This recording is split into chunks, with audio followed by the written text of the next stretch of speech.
கிறிஸ்துவுக்குள் பிரியமான சகோதர சகோதரிகளே, இன்றைக்கு நம் யாத்திராகத்தை பற்றி பார்த்துட்டு இருக்கோம். பார்வோன் சொல்றான், எபிரேய பெண்கள் பிள்ளை பெருக்கணும் போது அந்த ஆண் பிள்ளையா இருந்தா கொன்று போடுன்னு சொல்றான். ஆனாலும் அந்த மருத்துவச்சிங்க தயவு காட்டுறாங்க. அப்போ அந்த பிள்ளைகளை பார்த்து அந்த பார்வோன் என்ன கேட்குறான்னா, இவங்க எப்படி பிள்ளை பெருத்து எடுக்கிறாங்க அப்படின்னு சொல்லும் போது அந்த மருத்துவச்சிங்க என்ன சொல்றாங்க பாருங்க. எபிரேய பெண்கள் எகிப்தியர் பெண்களை போல அல்ல, அவங்க பலசாலிகளாக இருக்கிறாங்களாம், பலமுள்ளவர்களாக இருக்காங்க.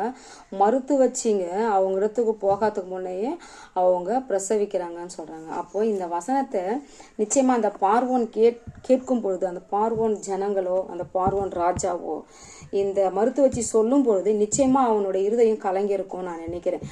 ஏன் அப்படின்னா அவனுக்குள்ள ஒரு பயம் இருக்க வச்சு தான் இவங்க பழுகி பெருகிறாங்க.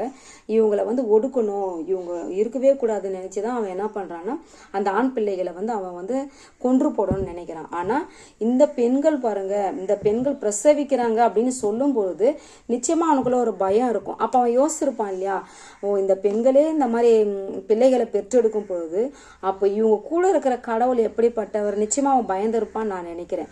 ஆமீன்.